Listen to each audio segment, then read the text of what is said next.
Olá, muito boa noite. Quinta-feira, 21 de outubro, mais um dia difícil para o trabalhador e também para o usuário do transporte público. Vamos aos destaques. Sindicato descumpre medida judicial e segue com paralisação geral em São Luís. Trabalhadores e empresários ainda seguem sem acordo. Ministério Público aciona a CAEMA para avaliar prestação de serviço e qualidade da água em bairros de São Luís. Pais e professores realizam protesto por volta às aulas presenciais e mais infraestrutura das escolas da rede municipal. A Assembleia Legislativa retoma os trabalhos de itinerância pelos municípios do estado. Retomada acontece amanhã em Santa Inês. E ainda, os trabalhos socioeducativos para jovens infratores. A ressocialização é o caminho para recolocá-los na sociedade. Tudo isso e muito mais agora, no Jornal da Guará.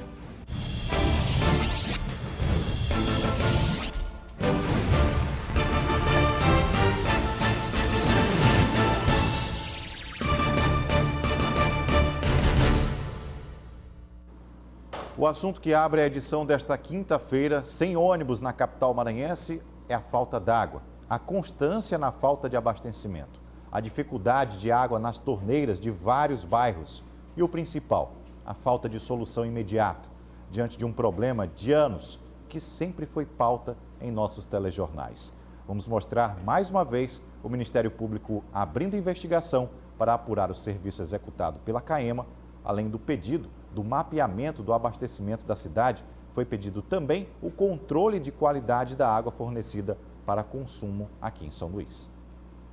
O Ministério Público do Maranhão está instaurando um inquérito civil mais amplo para apurar duas denúncias: falta de fornecimento e qualidade da água. Sobre as reclamações reiteradas na imprensa, o Ministério Público já está instaurando um inquérito civil para apurar a falta d'água, a falta de abastecimento de água em São Luís. São reclamações reiteradas. A CAEMA há muitos anos já vem se arrastando com essa deficiência no abastecimento. É algo extremamente grave, um serviço muito essencial à população e que vem sendo prestado precariamente.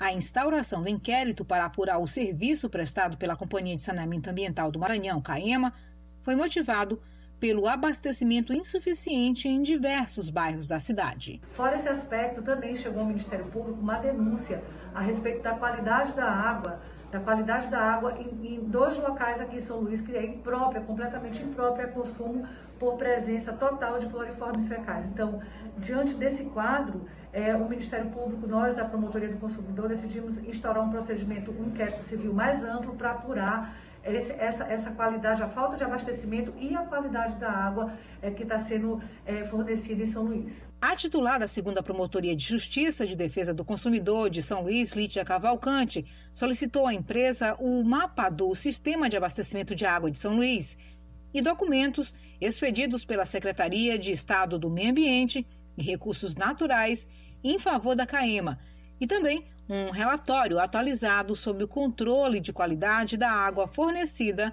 para consumo na cidade. Olha, em nota, a Companhia de Saneamento Ambiental do Maranhão, a CAEMA, informa que prestará as devidas informações ao Ministério Público Estadual no âmbito do inquérito civil e reforça a colaboração que mantém com este órgão. Bom, e a gente segue aqui com os comentários agora de Marcos Saldanha, nosso momento da política. Boa noite, Saldanha. Boa noite, Diogo. Boa noite. Saldanha, a gente tem um nome emblemático nessa cobertura política, na área da poesia também. Cunha Santos nos deixou ontem, no dia da poesia, e a gente tem esse seu comentário dedicado a esse ser humano de uma inteligência fantástica. Pois é, Hugo, infelizmente, algumas partidas recentes, o Luiz Pedro, colega da gente aqui, o Cunha Santos, agora mais recentemente, com quem eu dividi a bancada na Rádio Timbira, do programa Redação 1290 por muitos anos, a cobertura das eleições no Contraponto, e alguns outros trabalhos que nós fizemos juntos, além, claro, da cobertura da Assembleia Legislativa. Ele várias vezes foi responsável pelo Comitê dos Jornalistas. Mas o Cunha Santos, além da homenagem que a gente faz a todo o trabalho que ele fez, o olhar que ele tinha, a cobertura política, eu sempre dizia que o melhor de nós, sem dúvida, pelo olhar e pela escrita, pela grande sensibilidade, homem que chorava muito fácil, é também a morte, talvez, de uma época, de um período, né? Onde se escrevia para jornais, sobretudo, né? Agora a gente tem o Ed Wilson fez um texto hoje muito bonito, falando do velório do Cunha Santos, mas também do velório do jornal Estado do Maranhão, que está saindo de circulação. Então, morrem ao mesmo tempo, né? Obra e criatura, né? Criador e criatura no sentido de quem escreve o texto, né? E onde se publica esse texto. Então, o escrever, a máquina de datilografar, que já não existe mais, a forma de pensar o texto. Eu vi várias vezes, testemunhei várias vezes o Cunha Santos fazendo um texto de uma forma muito diferente do que a gente faz hoje, né? Ali com a caneta na mão, rapidinho pensando o texto, e quando ia lá, postagem no blog já, você viu uma criação, um olhar ou algo que só ele era capaz de fazer, daquela forma como ele trazia, como ele colocava, né? E eu preciso lembrar que o Cunha Santos, além de jornalista, foi militante de fato. Se hoje os estudantes têm direito à meia passagem, hoje nós estamos numa greve de rodoviário que remete à greve de 79, quando os estudantes lutaram, foram às ruas para que nós tivéssemos de fato o cumprimento de uma lei que existia da década de 50, mas que não era colocada em prática. O Cunha Santos foi desse, que foi para a rua, apanhou da polícia, foi preso. Quer dizer, é um tipo de personagem da cidade que começa a fazer parte de um passado, né, que não volta mais, mas que merece, né, que nós devemos render a nossa homenagem. Outro texto bonito também foi o do jornalista Zema Ribeiro, foi muito amigo do Cunha Santos, né, e relembra, sobretudo, né, além da humildade, um jornalista que não ficou rico, que não acumulou patrimônio, né, mas que tinha uma generosidade imensa, né? Sempre capaz de ajudar, sempre capaz de doar, de dar esmolas e sempre capaz de estar na ativa da luta dos seus ideais. Lutou contra a ditadura, lutou pela meia passagem, como lutou, por exemplo, contra qualquer tipo de autoritarismo, fosse do governo estadual ou federal, ou sobretudo nessas épocas, onde ele falava muito contra o fascismo, né? Um grande defensor da democracia. Nem de perto um comunista, mas um democrata acima de tudo, um homem de esquerda, um homem de princípios e valores, que passou longe, por exemplo, da Academia Maranhense de Letras, que hoje tem um novo personagem, né, tem um novo membro, não era um desejo que cultivava, embora tivesse cacife, capital literário para isso, o Cunha Santos era um homem de arte, da arte pura, né? Nos encontrávamos sempre ao cinema, né? Era um cinéfilo de mão cheia, né? Adorava acompanhar dia de semana os lançamentos, os filmes, chorava emocionado ao falar e lembrar de um filme ou de um livro, um homem culto, um grande intelectual, né? Para além das técnicas de jornalismo, Hugo, a gente tem a sensibilidade. Eu sempre digo, você que pensa em ser jornalista, você que pensa em escrever, para além das técnicas, o uso das palavras, há a poesia, há a sensibilidade, há o olhar. Quer dizer, isso eu acho que nasce antes do que o texto, né? Na hora que você passa para o papel é preciso ter muita técnica, e isso o Cunha Santos tem.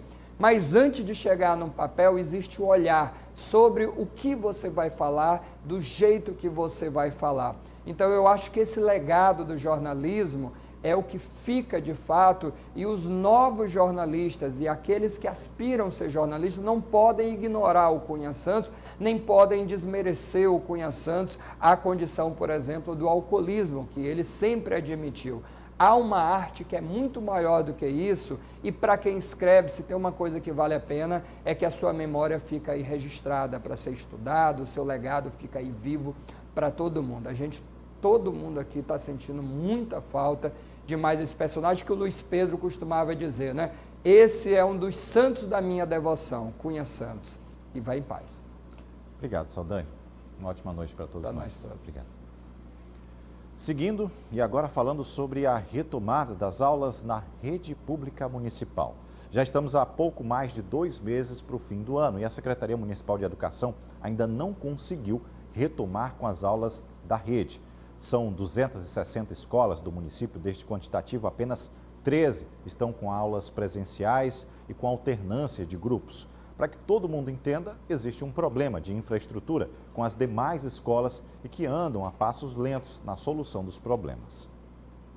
Representantes da sociedade civil e professores realizaram em frente a uma escola municipal do Anjo da Guarda um ato em defesa da volta às aulas. Esse é o principal objetivo deste primeiro ato, é mobilizar toda a sociedade civil organizada, o poder público, o Ministério Público, a iniciativa privada, na perspectiva de que monte de forma urgente, rápida e necessária um plano municipal de volta às aulas. São aproximadamente 20 escolas municipais aqui na área Itaquibacanga. Cerca de 8.000 crianças e adolescentes estão sem aula. Das 260 escolas da rede municipal, apenas 13 retornaram suas atividades. Para além da perda de conteúdo, esse professor pontua que os estudantes podem ter problemas futuros pela falta de interação social. Olha, o déficit educacional durante esses 2 anos parado é enorme, né? Mas existem outros déficits, existe a questão da interação social, como você bem cita, né? Que é fundamental para esses alunos nessa faixa etária. Então, certamente, esses alunos terão problemas enormes, psicológicos, sociais ao longo de suas vidas, depois de tanto tempo parado, né? Esse pai, presente ao ato, se diz frustrado e questiona. É muito frustrante para todos nós pais, né? Estamos vendo que nossos filhos que já estão com estudos atrasados. E o prefeito, na sua campanha, disse que prioridade tinha a educação, a saúde, o transporte. E a gente vê hoje que a educação está dando um caos, né? E eu queria perguntar para o prefeito o que está acontecendo de real no fundo disso tudo, porque todas as escolas voltaram a funcionar, São Luís é a capital da vacinação e nossas crianças estão ainda fora da escola. Bem, em nota, a Secretaria Municipal de Educação, a SEMED, informa que iniciou em março de 2021 as aulas em toda a rede municipal de São Luís por meio do ensino remoto e que em agosto deste ano iniciou o retorno seguro das escolas para o ensino presencial. As escolas municipais estão sendo totalmente preparadas com melhorias na infraestrutura, implantação do protocolo sanitário, realização de testagem, acolhimento emocional, além da entrega de máscaras e fardamentos novos. Ainda sobre a nota, ressalta que as escolas da área Itaquibacanga já estão mapeadas e no cronograma de retorno ao ensino presencial e vão receber as devidas adequações. Hora de seguir para o intervalo. Na volta vamos mostrar os transtornos da greve de ônibus e o que deve acontecer amanhã.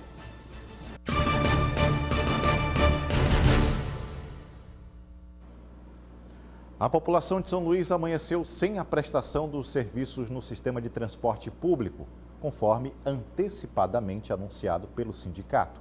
Hoje ficou marcado o início de uma greve geral, onde os rodoviários pedem aumento de salários e outras reivindicações. Por outro lado, os empresários alegam falta de condições de atender ao pedido. E no meio está a Justiça do Trabalho, ordenando que os serviços sejam retomados de forma urgente. A Prefeitura da cidade, em meio a esta situação, fica pressionada pelas circunstâncias a apresentar uma solução. Mas ela já se negou a conceder, por exemplo, o aumento no valor das tarifas. Oi, Hugo, boa noite a você e a todos que nos acompanham. Durante todo o dia, a categoria paralisou as atividades. Nós vamos agora conversar com o Marcelo Brito, que preside o Sindicato dos Rodoviários, para atualizar o movimento. Como é que está a situação da categoria? Bem, eu já andei nas portas das garagens pedindo para a categoria retornar ao trabalho, né? Já há uma nova decisão, mas mesmo assim as empresas que vêm descumprindo a Convenção Coletiva de Trabalho é que está atrapalhando, né, a categoria voltar a trabalhar, porque já vinha sendo prejudicada há muito tempo, né? Tem empresas aí que estão devendo 3 meses, 5 meses de tique e salário. Empresa que tem aí já 8 férias vencidas de um trabalhador. Então isso daí está me dificultando conversar com eles e pedir para eles respeitar a liminar que está aí pelo Tribunal Regional do Trabalho. A categoria pretende seguir, o sindicato pretende cumprir a decisão do TRT ou vocês vão de fato seguir com o movimento? O sindicato sabe que tem que cumprir, né, com a decisão que veio do TRT. Só que a categoria de tanto sofrimento, né, tanto sofrimento que vem pelas essas empresas, não está querendo aderir a liminar. Hoje foi um dia atípico, né? 100% da frota paralisada. Vocês tiveram alguma resposta do SET, alguma empresa? Bem, da resposta do SET não tivemos, não. Temos aí marcado na Procuradoria já, né, uma audiência lá às 10h30, nós temos lá, nós vamos acatar, vamos lá, né, pedimos para a categoria, Já falamos para a categoria que tem já, né, essa audiência marcada, mas mesmo assim eles querem aguardar da maneira que estão. A Prefeitura, a CMTT, procurou o sindicato ou também se silenciou? Olha, a Prefeitura realmente, a gente já foi na Prefeitura bem umas 4 ou 5 vezes. Por último, eu fui agora, eles falaram que ia chamar os empresários, né, perante a gente, e não foi feito isso. Não tem nenhum acordo. Então, para amanhã, o que está definido até o momento? Para amanhã, gostaria que a categoria viesse cumprir com a liminar, né? Mas simplesmente o que as empresas vêm maltratando os trabalhadores, e por isso eles estão revoltados e não consigo conversar com eles dessa maneira para respeitar a liminar. Eu sei que tem que respeitar essa liminar. Obrigado pela entrevista. Eduardo Gomes para o Jornal da Guará. Portanto, a greve continua. E o relatório da Comissão Pastoral da Terra publicou a informação de que o Maranhão é o segundo estado do país com maior número de conflitos de terras, ficando atrás do estado do Pará.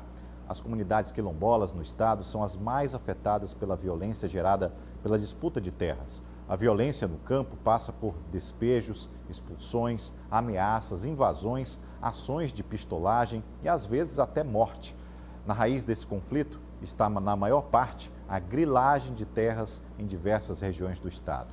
Para combater situações como esta, o estado tem a Comissão Estadual de Prevenção à Violência no Campo e na Cidade, formada pelo poder público e pela sociedade civil organizada. Desde a sua criação já foram registrados cerca de 700 casos de conflitos judicializados. Notícias da Assembleia Legislativa do Maranhão. Amanhã, a Casa Parlamentar retoma os trabalhos do programa Assembleia em Ação. E o programa itinerante do Parlamento, que tem o objetivo de aproximar cada vez mais a Casa do Povo dos municípios maranhenses e da sociedade. O evento, que havia sido suspenso por conta da pandemia, vai ser realizado na W Eventos a partir das 8 da manhã na cidade de Santa Inês, sob a condução do presidente da Assembleia Legislativa do Maranhão, o deputado Otelino Neto. Além dos deputados estaduais, devem participar também representantes dos 26 municípios da região do Vale do Pindaré, em um momento de atualização de informações, troca de experiências com a classe política e, claro, com a sociedade civil. Uma delegação do Fundo Internacional para o Desenvolvimento Agrícola, FIDA, órgão das Nações Unidas para o Desenvolvimento Rural, concluiu hoje a missão de um desenho de um projeto para uso sustentável de recursos florestais aqui no estado do Maranhão. O projeto amazônico de gestão sustentável, PAGES, que deverá ser aprovado pela diretoria executiva do fundo no início de 2022, lançado em abril do próximo ano, é o primeiro projeto de financiamento do FIDA na Amazônia brasileira. O PAGES envolve um investimento aí de 40 milhões de dólares. Grande parte dos recursos é proveniente de uma contribuição da Alemanha ao Programa de Adaptação à Agricultura de Pequena Escala, uma iniciativa do FIDA para direcionar recursos financeiros de mudanças climáticas para agricultores familiares. Este setor da população sofre enormemente com as consequências do aquecimento global, embora dificilmente contribua para as causas desse fenômeno. Os pequenos agricultores recebem menos de 1,7% dos fundos alocados globalmente na luta contra as mudanças climáticas. Representa uma ação voltada para o nosso bioma amazônico. Nesse projeto a gente vai estar atuando com 37 municípios, atendendo os povos originários como prioridade, povos originários e comunidades quilombolas. Então é uma ação pioneira para o FIDA e também uma ação muito significativa para o nosso estado. Certamente a gente vai conseguir atingir os nossos objetivos no que diz respeito à redução da degradação, a melhoria no que diz respeito à conservação ambiental e também desenvolver as nossas comunidades rurais através de projetos produtivos. Então realmente é um momento muito importante para o nosso estado. A gente segue para o intervalo. Daqui a pouquinho o Jornal da Guará volta falando sobre o seminário socioeducativo para unidades da FUNAC. A gente volta já.